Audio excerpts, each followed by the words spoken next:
You brought up Public Enemy, so I have to go here. One of my favorite questions is why do you think if the Who reunited or Kiss comes out and does a concert tour or you know even U2, they can sell out these stadiums full of people? Maybe U2 isn't a good example because they have more current hits, but like the older school bands that haven't had a hit in 25 years. Public Enemy comes out, they do a tour, and they're probably just as good, if not better than ever, and they're playing in front of 200, 300 people in a club.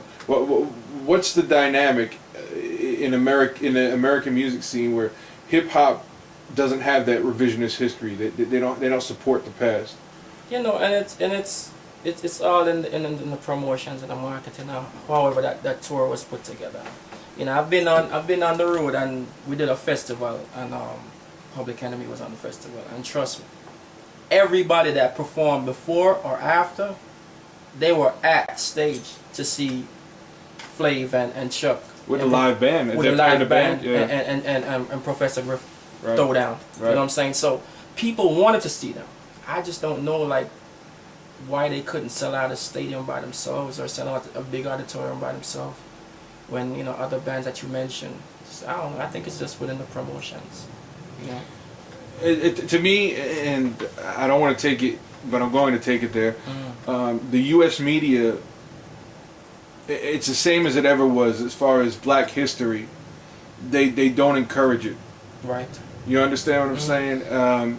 In other words, young black people aren't encouraged to go back in their past and learn their history, and that comes right from the schools on up. I mean, and I think that's a big problem, especially within the music industry as well. I mean, and even the media, they still down what Chuck and Flav used to talk about back in the days. You know, they still. I mean, they see them as this great hip-hop group that used to talk positive stuff.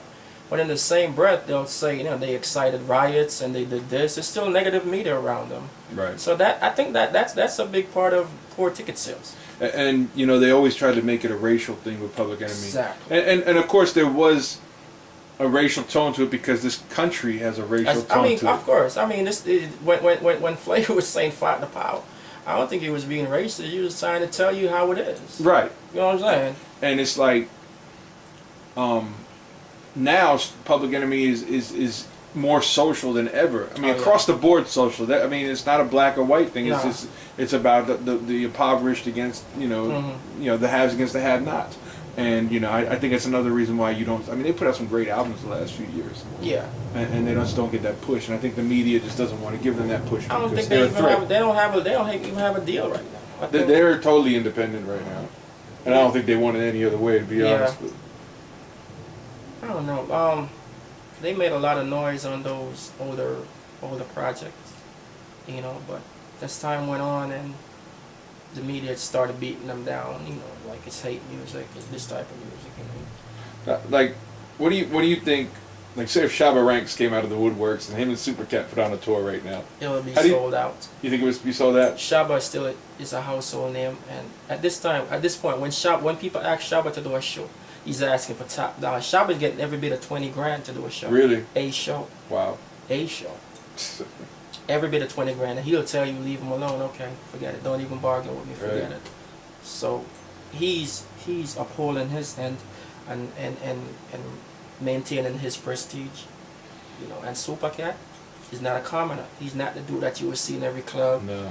You know what I'm saying? On every stage show. So if you did put a show on with Cat and Shabba, you're going to see some revenue. You're going to see some major press. Did you ever cross paths with Supercat up in New York? Oh yeah, me and Cat, as a matter of fact, in Jamaica, me and Cat's from the same area. Oh, okay. You know what I'm saying? So, you know, he was already a star coming to Youthman promotion. I was an upcomer. So he know of me, I know of him since. And then you both ended up in New York. Yeah, we ended up in New York. So, you know, we were always cool. Okay. Always cool. Cat, always, if Cat's on a stage performing, he glimpsed me, he gonna call me up. Out of straight respect, he always called me up. You know, Shabba, me and Shabba was on Columbia together, so we always met up in the downtown Sony building. You know, it was always strange that every Wednesday when I had a meeting, he had a meeting too, so we always was clearing security together downstairs. You know. Was it like every Wednesday you'd have all the reggae artists lined up against the wall? It could be that. Because Columbia had all you guys, man. Yeah, I see Worl-A-Girl, I see everybody. Worl-A-Girl, yeah. Worl-A-Girl, they were on KS. Yeah, they were on KS, which is Columbia. Yeah, that's right. I forgot about Worl-A-Girl. They were great too. Man, New York had such a scene back then, man. Yeah.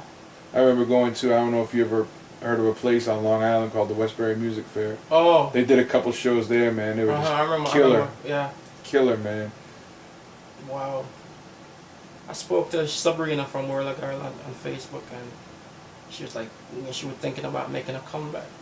And so I told her, let me know if you're serious. And she go, yeah, and I would like you to like help me, you know what I'm saying? Because you know us, you know, you've been there. So if I clean the slate with Shinehead, I'll definitely pick them up. You know, just Oh, they were bad, man. get some singing, singing. They sing like crazy. And Charmaine was just she was a battle DJ, man. Yes. She could tear anybody up. It was Sabrina, Sensei, Charmaine, Linda. So I remember seeing them at the Westbury Music Fair, and they opened up the show, and I was blown away. I mean, I had their records and everything, but then I saw them live, and it just blew me away. Yeah, they got a little performance going on with them. Right. Yeah, they're good people. Good people. So how do you do you have any younger artists who you are looking to work with? Maybe who you haven't worked with in the past? Yeah. I'm about to start working with like some no-name artists. They're local, never been out. You know, have little mix CDs out and stuff. But I think when my agenda is all cleared up, I'm gonna start working on this girl. Her name is Brandi. She's on my Injustice album. She sang a couple of hooks on my Injustice album. That was her who just interrupted my damn interview also. So you hear that, Brandi? yeah, so I want to work with her as soon as time permits.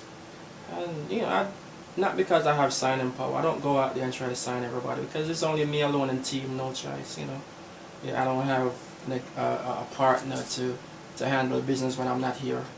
You know, it's just me, so I don't overload it. Try to keep it level. Now, do you say this young lady Brandi, when you bring her out? Are you gonna find? Do you find, or do you think it's going to be more challenging putting out a brand new artist who has no exposure? It is gonna be. Instead of trying to repackage somebody who's been out for a while. It's gonna be one of them things. It's a gamble. I'm gonna make good music with her, and just see how it works. You know, the good thing is that there's nobody here to tell me, Sleepy, do it or don't do it. It's all my decision. You know, and I believe in her. She's a hell of a singer. And again, if you want to sample her, you can get the Injustice album. Yes, she's on the Injustice album. She's on like 2 songs on the Injustice album. So what current projects do you have out there from yourself? You have Injustice out right now? Injustice out right now on the Bubba General album, Emotional. And just finished recording the Thievery Corporation album. That should be out in June. That's going to be my bread and butter. So for now, the Thievery Corporation album will be out in June. I'll be on tour throughout the summer. When I get off, I'll come back and do my independent stuff. Which your next project is? My next project, the one, the only, Shinehead. The man, one of my favorites of all time. Shinehead. Bring Shinehead in for about 3 months and just cook every day, work every day, cook, work, till we get an album. I know I'm not supposed to sound like a big child, but you definitely have to get me an autograph Shinehead CD. Oh, no problem. It's very important, man. No problem at all. That's a foundation artist right there. No problem at all. Sleepy Wonder. Is there anything else you want to say? I just want to thank you for coming out and spending some time with me, man. Just kind of open up people's eye to Sleepy's world a little bit. You know, I'm not on the radar certain markets, so people probably saying, "What's Sleepy been up to?" But you know, I've been doing my part of the work, man. I've been keeping up my promise. I'm still in the business, still doing what I said I was gonna do, and you know, I'm just giving thanks, and I'm very humble and grateful. That's absolutely true. He is very humble. Thank you very much, Sleepy. Thanks, man. All right, brother. Yeah, man.